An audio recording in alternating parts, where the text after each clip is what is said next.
Hey everybody, it's Big Ed here, and welcome. Friday night is Friday Night Lights as we have our show here, Smoking Guns, and we're the only two smoking guns tonight. I guess everybody else went out and was just look at you, you fancy pants with your smoking gun. That's the Flyin Hawaiian.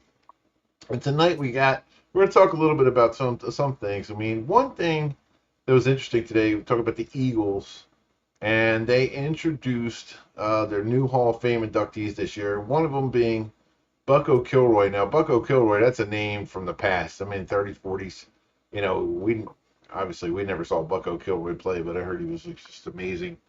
Um, Yeah, maybe I'll ask my dad Philadelphia about it. native, all decade legend.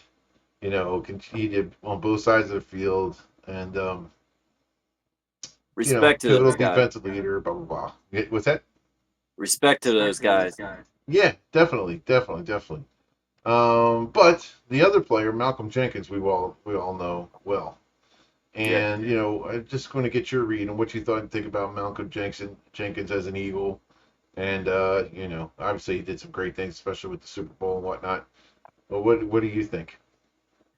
Um, I loved Malcolm Jenkins. He was one of my favorite Eagle safeties ever. Very versatile. Lined up all over the field. Played every snap. Never took a break. Hit. Could cover. Cover multiple positions. He's and he was consistent All for right. years.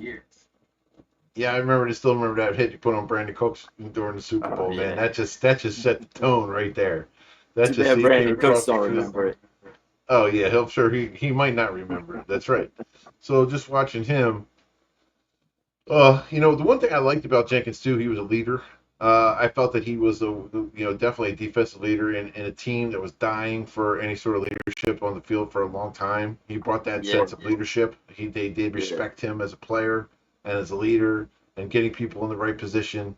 And that was something that was always interesting even years past in that position as a safety because Dawkins was similar in the same way. Now you had Trot and you had a couple of those guys playing middle linebacker, which your middle linebacker was always the position that really, so they were the quarterback of the defense.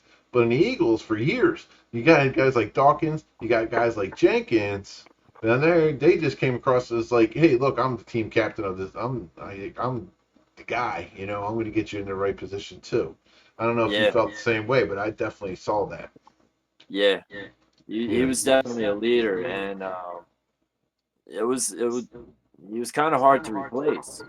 right. We didn't replace him right away. Well, I know exactly, and it was just hard. And then, obviously, over the last couple of years, they really started shoring up that secondary because they went down. That secondary went down after that Super Bowl.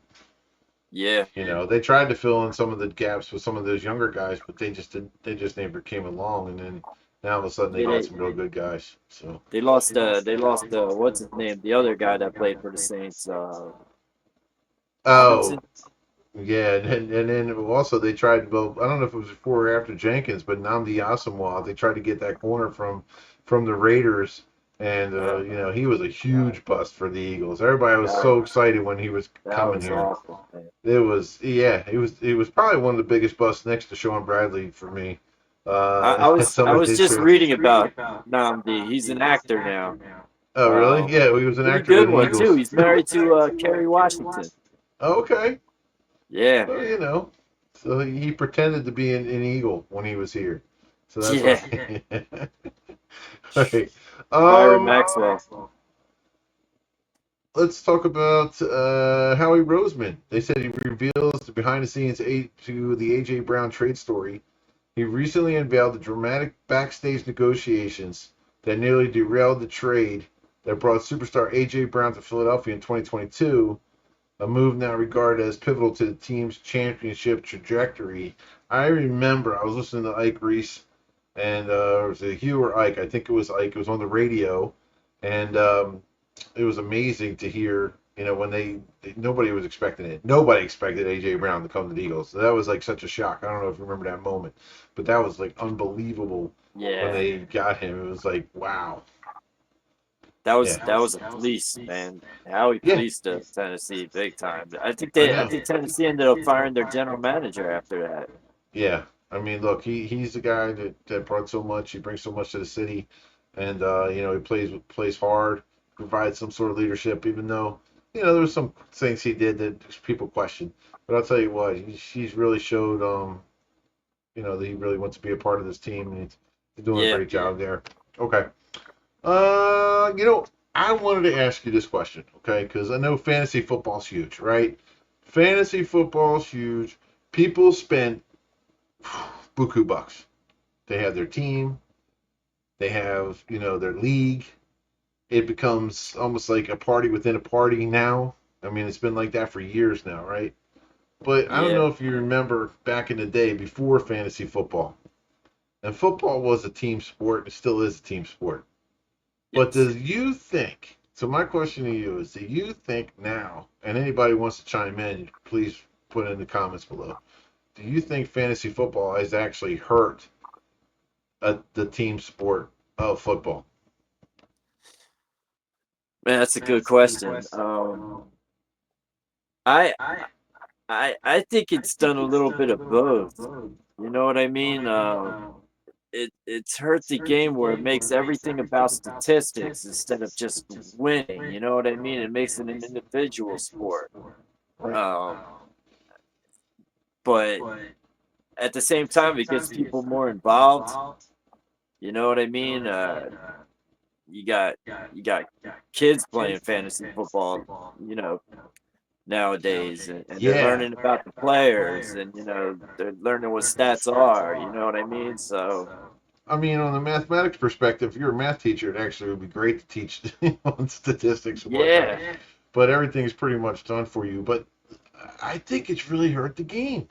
Everybody's always worried about like who they have as their QB, who they have as their running back, who they have as their But it does cause. I'll tell you what, the NFL loves it because everybody watches now.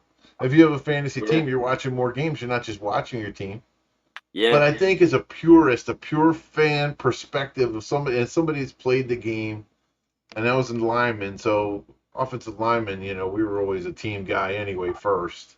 yeah, yeah, I think it hurt that perspective, and but I think overall with the NFL and how much money's being spent, and all these leagues, and man, that's what's really has generated so much. I mean, it's not like what it used to be years ago when you had your team playing and you know who was on your team.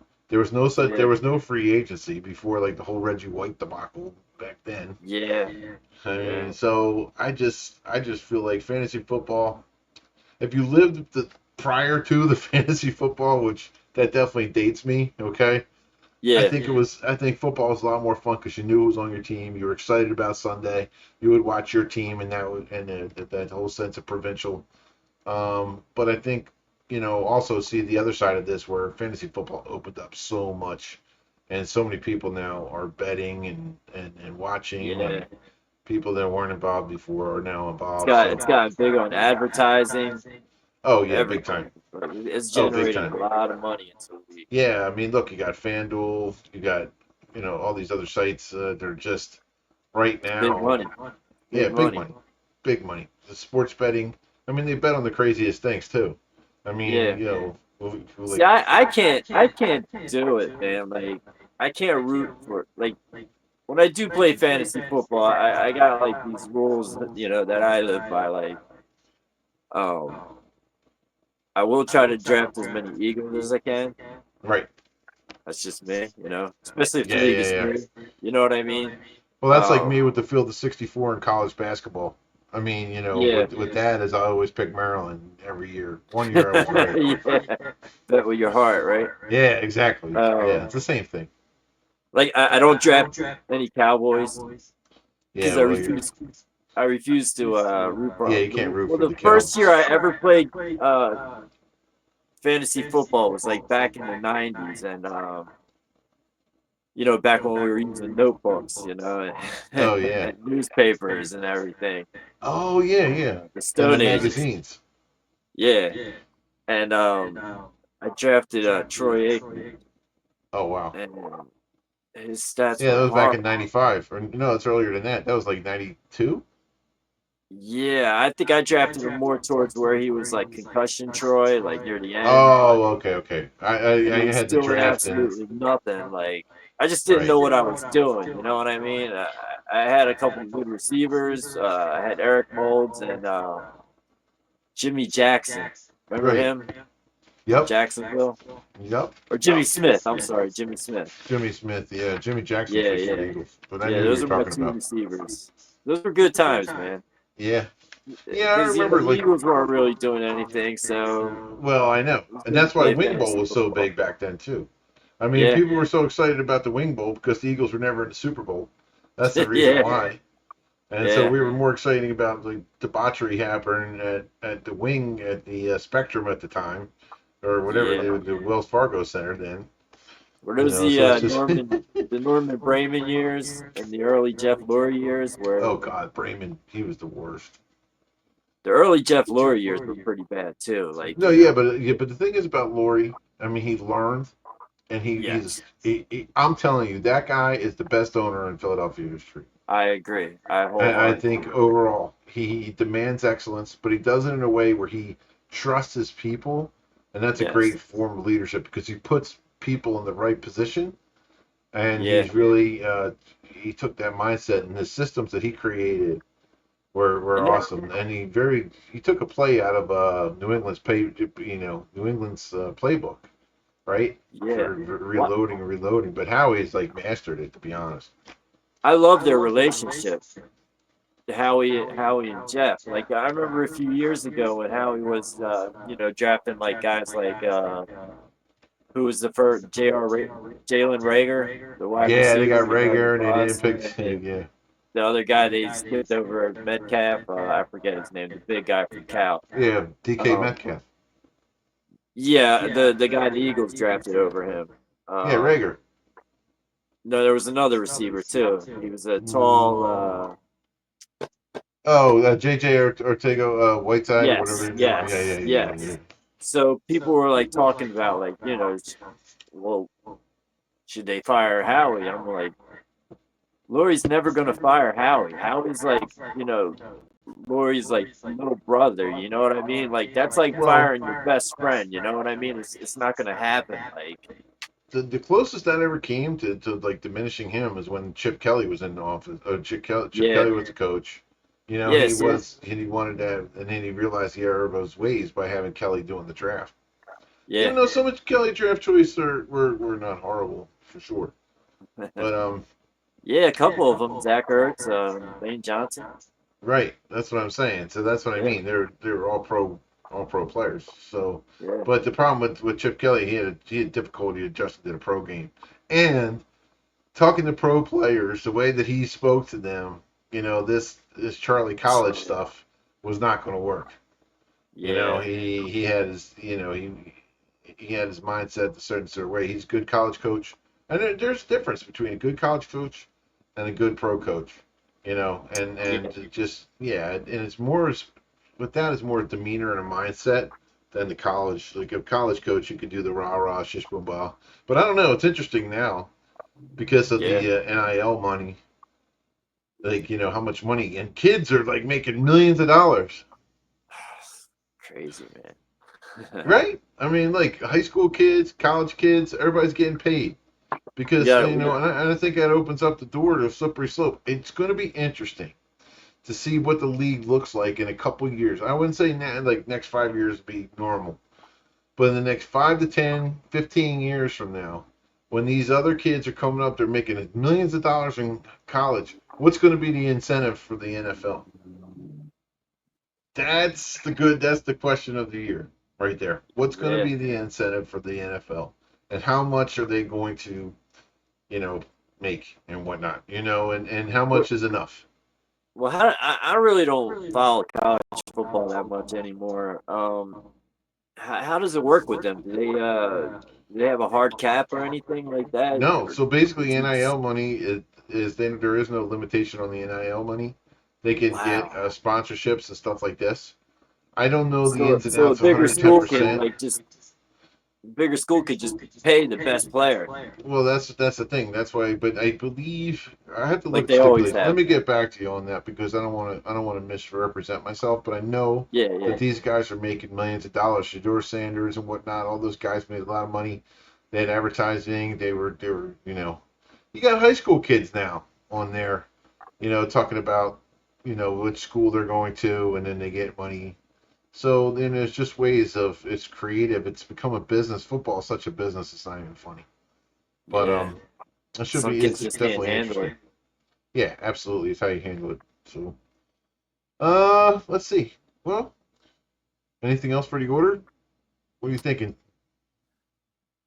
Well, we got Those, Jimmy Two Guns. I don't know where he's at tonight, but we'll get him back on the show. yeah, We got yeah. We got a preseason game tomorrow night. preseason tomorrow night. Then when we come back, we'll have Jimmy Two Guns. We'll have obviously the Flying Hawaiian, myself. I'll try to Yep. get Carl back on, Blumpy, And and I yeah, want and I want to tell everyone if you guys want to be a guest on the show, okay? If you want to come on the show and give your opinion, reach out to one of us, and we would love to have you on here, and you'll be able to share your opinion too. So, Carey, have a good night. you too, buddy.